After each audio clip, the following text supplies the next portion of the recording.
AI 대격변 챗GPT는 현실이다. 인터넷에 있는 모든 정보, 이 어마어마한 거잖아요. 이런 걸 다 놓고 얘가 꽤 똑똑해져서 사람처럼 이제 말을 할 수 있게 된 거죠. 저희 사회의 모든 거를 바닥부터 다 바꿀 거라고 생각을 하기 때문에 AI를 모르는 경력을 뽑을 거냐, AI를 잘하는 신입을 뽑을 거냐, 그러면 무조건 AI를 잘하는 신입을 뽑는다. 왜냐하면 AI를 잘하는 게 훨씬 더 중요하다는 거예요.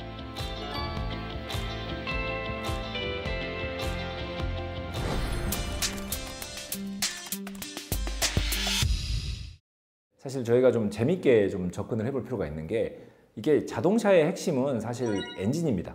이 엔진은 물리 역학으로만 동작하지 않아요.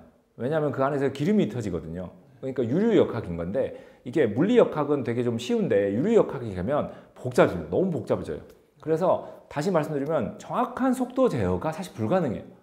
왜냐하면 기름을 뭐 100ml 넣는 건 가능한데 그렇게 해서 차가 얼마 빨라질지는 예측이 불가능한 거예요. 그래서 결국 일반적인 기존의 엔진은 빨리 가고 느리게 가고 정확한 속도 제어가 잘 안 되는 거예요. 예를 들면 저희가 자동차에 크루즈 컨트롤을 써도 그냥 엑셀 밟다가 브레이크 밟다를 혼자 왔다 갔다 하는 거지 정확한 유지를 못 하는 거예요. 자율주행으로 가기 위해서 제일 중요한 거는 저희가 이제 세 가지가 필요하거든요. 하나는 이제 센서부, 상황을 파악해야 되는 거죠. 그 다음에 이제 제어부, 그래서 이제 뭔가 인공지능 같은 걸로 상황을 파악하고 돌리는 거고, 마지막에 이제 구동부, 그걸 완벽하게 실행을 해줘야 되는 거죠. 그런 점에서 일반적인 가솔린 엔진은 사실 구동부가 한계가 있는 거예요. 그래서 결국 전기차만이 자율주행이 100% 가능한 상황인 거고, 그 상황에서 이제 카메라 같은 경우에는 너무 좋아졌잖아요, 지금. 그래서 웬만한 카메라면 다 파악합니다, 지금 상황을. 물론 이제 라이다라든지 더 좋은 게 많겠지만. 근데 그 상황에서 결국 제일 중요한 거는 이제 제어부가 되는 거죠. 그래서 이제 인공지능으로 자동차 제어를 하는 건데, 결국 인공지능은 데이터 싸움입니다. 많은 데이터를 넣을수록 똑똑해지는 거거든요. 그래서 전 세계에 있는 이런 주행 데이터를 다 넣고 그걸 학습시켜서 이게 차인지 개인지 뭐 전봇대인지 이런 걸 다 파악을 하고, 그 상황에서 이거를 이제 왼쪽으로 갈지 오른쪽으로 제어를 해야 되는 거잖아요. 그러다 보니까 데이터가 많으면 무조건 유리한 건데, 당연히 그러면은 전 세계에서 제일 많은 이런 차를 팔고 이런 센서가 달린 그 데이터들을 제일 열심히 수집하는 회사는 테슬라거든요. 그래서 당연히 데이터도 월등하고 그 데이터를 기반으로 하는 인공지능 개발하는 것도 제일 열심히 GPU도 엄청나게 사가면서 하고 있고, 또 전기차다 보니까 이것까지 다 연결이 돼 있는 거죠. 그래서 뭐 자율주행은 되게 어려운 숙제이긴 합니다. 하지만 저희가 이제 될 거라고 믿는다면 사실 테슬라가 제일 앞서가고 있고 앞에서 제일 될 가능성이 높다고 볼 수가 있겠죠. 많은 데이터가 있으면 무조건 AI 시대는 유리한 거고, 그런 점에서 테슬라도 남들보다 굉장히 많이 앞서 있죠.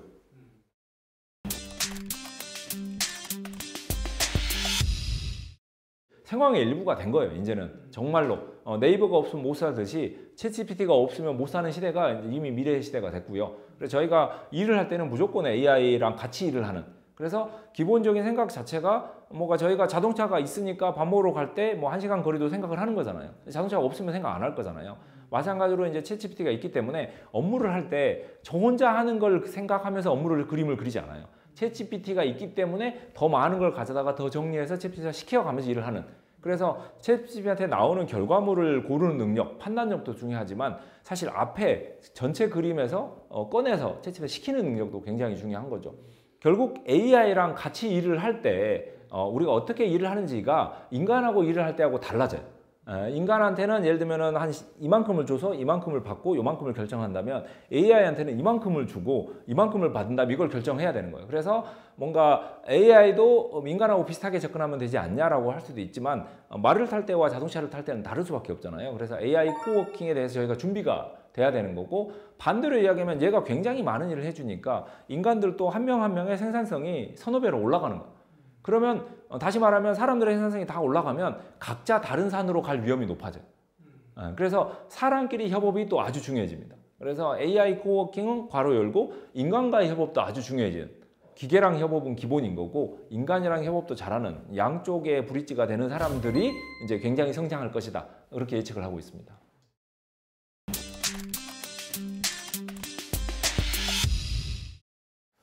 AI가 좀 부담이 되긴 합니다. 그러니까 인간의 약간 생각하는 능력을 많이 뺏을 수도 있고요. 저희가 예를 들면 자동차가 생기면서 많이 안 걸어 다니게 되잖아요. 그리고 모바일이 생기면서 사실 또 너무 모바일을 많이 보고 그래서 과연 모바일이 인간한테 주는 혜택이 더 클까? 이게 단점이 더 많을까? 뭐 인터넷도 마찬가지인 거고 자동차도 마찬가지인 거고 제가 최근에 어딘가를 갔는데 그 건물에 인터넷이 다 나가버린 거예요.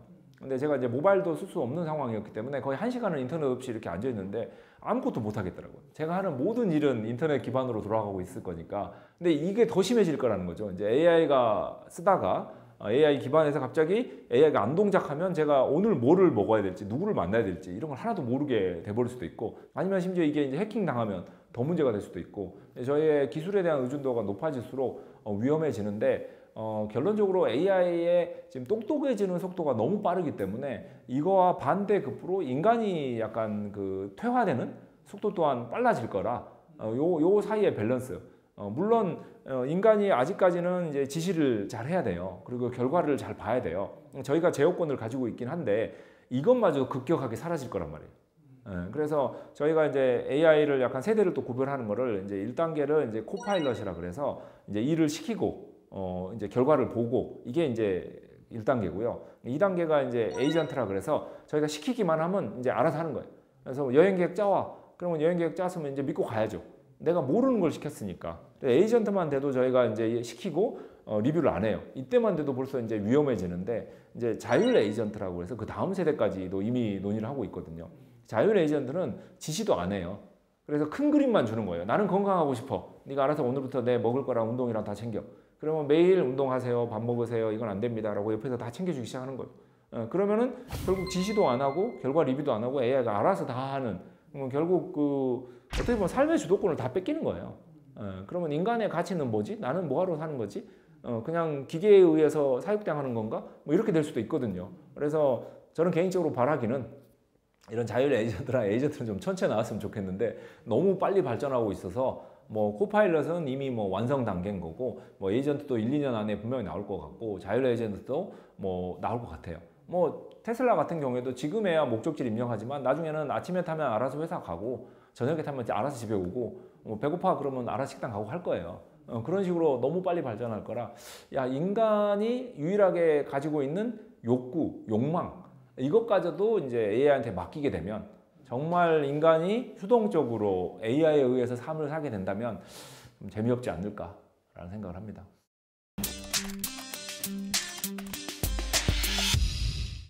이게 AI 로봇이 무엇인가에 대해서 좀 생각해 볼 필요가 있는데 결국 그 AI는 디지털 안에서만 동작하는 거잖아요. 그래서 실제 세상과 좀 인터랙션이 필요하면 결국 로봇의 폼이 필요합니다.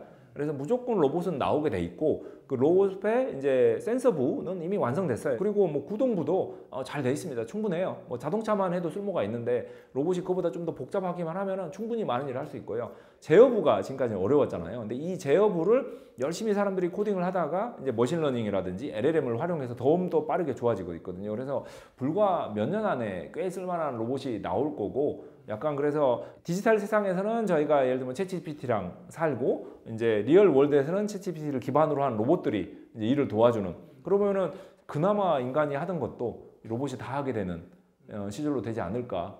근데 이제 기존의 로봇들은 약간 뭐 자동차처럼 움직인다든가 아니면 뭐 청소기처럼 청소만 한다든가 한 가지 목적에 좀 국한해서 좀 많이 스페셜라이즈를 하긴 했거든요. 근데 앨런 머스크는 사람 형태의 로봇을 싸게 만들겠다.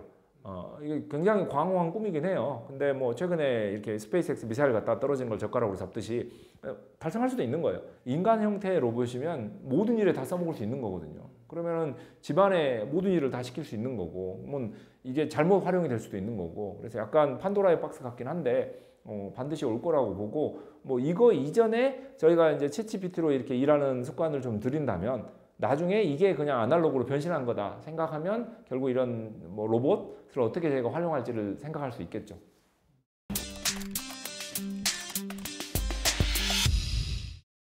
인간이 뭐 알아서 이렇게 막 인구가 늘다가 어느 한계가 되면 이게 줄고 이런 패턴들이 발생하는 것 같은데 저는 사실 뭔가 그 인구 위기 같은 경우에도 그렇게 나쁘지 않다고 봐요. 그래서 결국 AI와 로봇이 나올 거고 저희는 좀 더 적은 사람으로 더 많은 일을 할 수 있게 될 거거든요. 그래서 자연적으로 인구 감소하는 건 그렇게 나쁘지도 않겠다. 그리고 생각해 보면은 AI고 로봇이 인간보다 훨씬 더 저렴하다 그랬잖아요.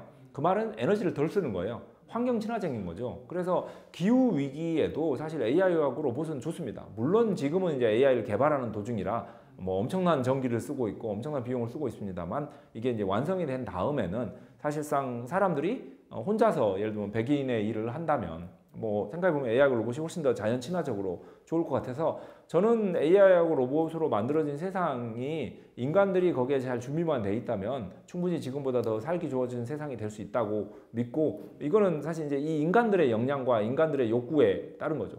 이 인간들이 그 로봇을 써서 전쟁을 일으키고 싶다 그러면 이제 난리가 나는 거고, 그 로봇들이 알아서 이렇게 농사 짓고 뭐 소 관리하고 우리는 좀 편하게 살고 그러면은 이제 또 다른 세상이 벌어질 수 있는 거고요. 그래서 지금부터 뭐 사실 정부에서 이미 AI 교육을 사람들을 좀 더 열성적으로 저는 해야 된다고 생각하는 편인데, 조금 더 AI 시대, 로봇 시대를 좀 준비하는 약간 대한민국이 됐으면 좋겠다 이런 생각을 많이 하고 다닙니다.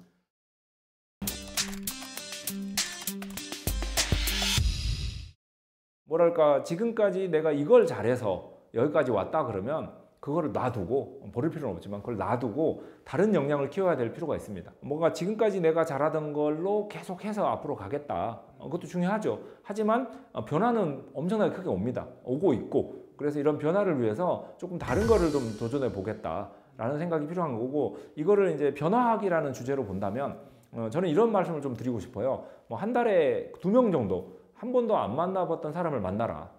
맨날 사람이 같은 사람만 만나요. 근데 나이를 먹을수록 더 그렇습니다. 심지어 저만 해도 그렇고, 일단 이것부터 바꿔야 된다고 생각을 합니다. 그래서 한 달에 2명 정도, 한 명은 제 업무와 좀 밀접한 관계에 있는 사람들, 한 명은 업무하고 전혀 상관없지만 뭐 괜찮은 사람들, 그래서 한 달에 2명 정도를 만나서 뭐 이런 이야기를 해보세요. AI 시대는 어떤지, 우리는 어떻게 살아야 되는지, 뭐 다양한 이야기를 하다 보면 이렇게 인사이트가 오거든요. 그래서 좀 변화하려고 노력을 해라. 좀 사람들을 좀 더 만나라. 그리고 이거를 좀 두려워하지 마라. 어차피 다른 사람도 다 두려워하고 있거든요. 그리고 꼭 40, 50대가 20대랑 경쟁하는 건 아니에요. 사실 40, 50대끼리 경쟁하는 것도 있거든요. 그래서 뭐 젊은 친구들은 젊은 친구 장점이 있는 거고, 나는 40, 50대 중에서 AI 잘하는 사람이 되겠다. 그래서 좀 많은 사람들 만나고 이렇게 좀 도전해 보시면 좋을 것 같습니다. 나에게 챗GPT는 이네이블러다. 저는 그 이네이블러라는 단어를 좋아하는데, 영어 단어로 이게 가능하게 한다, 가능하게 도와주는 것, 이런 거거든요. 제가 뭔가 잘 모르는 게 있어요. 그리고 하고 싶은데 긴가민가한 게 있어요. 그래서 약간 도전적으로 뭔가를 하고 싶을 때 제가 이렇게 주춤주춤 할 때가 있는 거잖아요, 사람이. 근데 옆에 이제 이네이블러들이 있으면 이렇게 같이 가서 도와주거든요. 그래서 제가 지금까지 안 해봤던 일들을 좀 더 도전할 수 있게 도와주는 것 같고, 그리고 제가 못하는 거를 좀 잘하게 도와줄 수 있는 것 같고, 이러면서 좀 생각의 폭이 훨씬 넓어진 것 같아요. 그래서 기존에는 한 10 정도만 생각을 했다면 이제 챗GPT가 있기 때문에 100을 생각할 수 있는 거고, 그래서 같은 시간에 더 많은 생각을 하고 더 많은 시도를 하고 더 많은 행동을 할 수 있어서 되게 더 삶이 다이내믹해진 것 같아요. 재미있고. 그래서 굉장히 좋은 삶의 약간 그 컴패니언, 보조자 같은 역할을 하고 있습니다.